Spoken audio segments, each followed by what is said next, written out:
दारा ब्रांनाय गैया मोजां लेंहरनानै निउसाव होनानै आंखौ फाइन खालामगोन खरसा खालामनानै जों मावो बेवहाय आर्टिस्टफोरनि खस्थ' दं प्रडिउसारनि खस्थ' दं बेवहाय नोङो 1 सेकेन्डआवनो नोङो 20 मिनिटनि क्लिक खालामनानै जुदि नों बेजोंनो जुदि आरो नोंहाथ' मनिटाइजबाव एडभार्टाइज नुजाजोबो मनिटाइज जाबावनाय चेनेलाथ' बेबायदि दरखारानो गैया 9 दिननि ना 10 दिननि सिगांनो नों सिनेमा नायनाय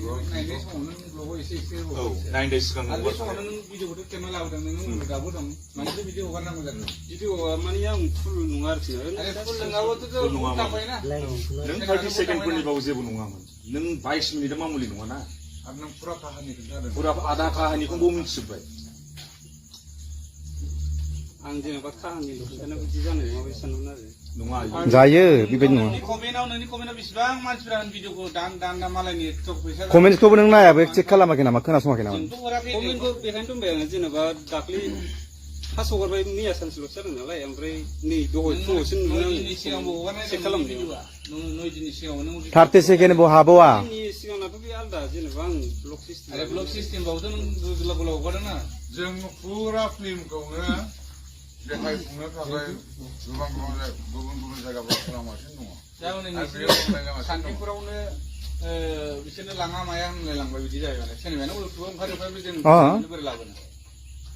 जुदि फिल्मा इउटुबाव ओंखारबायबा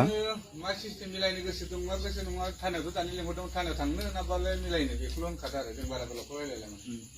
बेखौ बुजिनांगौ नोंसोर मा होनो जेनेबा मा बुंनो जेनेबा आंथ' दा क्लियारलि खोथा बुंगोन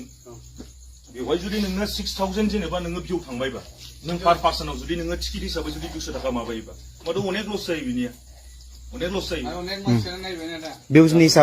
हिसाबै हिसाब खालामना खोन्थाबानो जाबाय भिउस हिसाबावथ' जेनेबा 6000 नोङो जुदि मानसि नायदोंबा दाथ' नोङो 5.9 सामथिं थांबाय नोंना भिउआ आरो बै नायग्राफ्राथ' नोङो हारसिंल' नायनाय नङा सानै साथाम जिरायगोन बेवहाय नायगोन जोंनो बेखौ नांबावला दे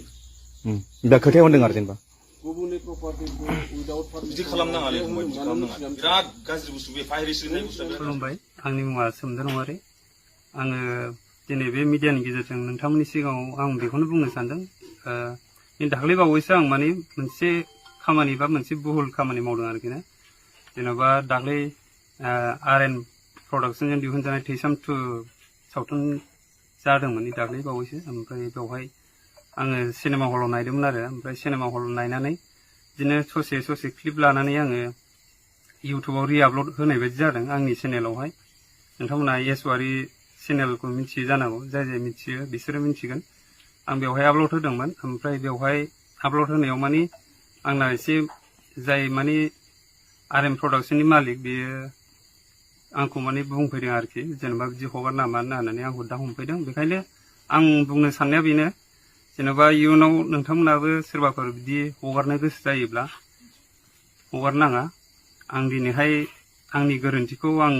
मानिना लानानै आं RM प्रडाक्सननि बिथां रुबि नार्जारि सार आदा बा सारखौ आंखौ निमाहा होदोगोन होननानै आङो मिजिंथिबाय आरो आसाबो खालामबाय बेखिनि आरोखि चेक खालामनायनि खोथा नङा बियो नों नङा माने अनेक कमेन्टनि खोथा नङा 60 लाख गारदों माने बे बुस्थुआ बिदि गेलेजानाय बुस्थु नङा मोनसे जोङो